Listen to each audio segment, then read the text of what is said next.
I just want to make a quick video on what will probably be a massive money-making item in Dark and Darker once the market opens up, and that item is the Mysterious Potion. You can see right here.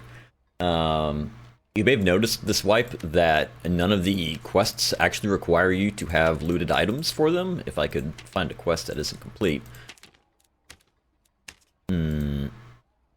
Yeah, right here. So it just says the rarity that you need. It doesn't say loot state. Which means that once market opens up, you'll be able to just straight up buy any quest item that you need off of the market. And if you go look at the data mine quests this season, you can see that for the goldsmith, you're going to end up needing 5 of these for his final quest. You'll also need 5 pocket watches and 5 obsidian ingots, but those are a bit easier to get, so they probably won't be as expensive. Assuming it follows the same pattern as his other quests, this probably is what is going to be locking legendary necklaces.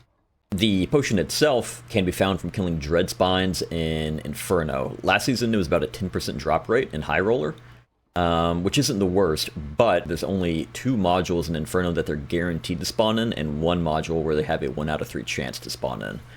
And if you go over to a tracker website, you can see they're guaranteed to spawn in this module, the throne module right here, and then this square module. It's got a couple of skeleton archers and demon dogs and ghouls.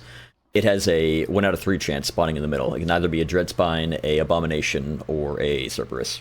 With how long it takes to just get down to Inferno, and how long it takes to clear module to module to even get to one of the modules where it spawns, it takes a pretty long time for each Dreadspine kill, and if you're being really efficient, you're probably only getting 3 or 4, maybe 5 kills an hour.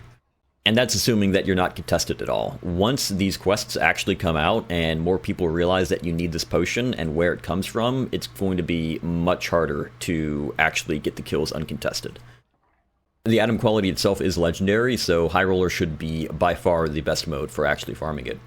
This item was also dropping on the water map last season as loose loot. You could find it here at the prison or on Chipstein Island. I've checked it a pretty good amount of times this way, probably about a dozen or so, and I haven't found it. It could just be bad luck. They could have taken it out of the loose loot pool. I'm not really sure. But if you're running water map for other quests, it could be good to just run through the island and check all the loose loot spawns. Now, as far as I know, the only ways now to get legendary necklaces after the Goblin Merchant no longer sells jewelry is either by crafting them via the goldsmith or by getting it via the deal maker. And that's literally it. I don't think the Rusty Key drops legendary gear. I could be wrong, but according to websites, it's just always epic grade gear, even if you're in High Roller. Every time I've looted it, it's only been epic grade gear. Could be wrong, but that's just what I've seen so far. So demand from really high tier players with really deep pockets for these items is going to be pretty high, and it's going to make them pretty expensive. It'll probably also make antiquated coins expensive too, which are honestly pretty easy to get. You can run through all 3 of your quests in probably less than 30 minutes a day, and that gives you 10 a day. For reference, you might remember a few seasons back, a kind of similar situation happened with the Firefly Abdomen, where you needed that for a quest, and you could buy it off of the market.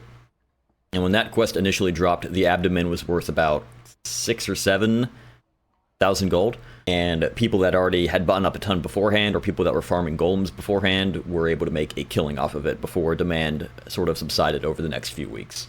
Due to legendary jewelry being probably the most desirable quest unlock we have so far, I expect this to be worth a good bit more.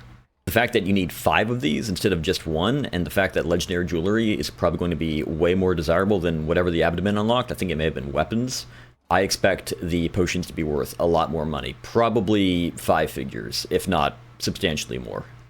We'll see when market comes out and the quest comes out, but they're going to be worth a pretty hefty chunk. The other benefit is that as you're clearing Inferno and looking for these Dreadspine modules, you'll be picking up lots of life leaf, which should be fairly expensive as you need it for a couple of the jewelry crafts. Oh yeah, that's pretty much it. General gist is, to High Roller, go to Inferno, farm Dreadspines, and hold on to these potions, because they're going to be worth a ton of money.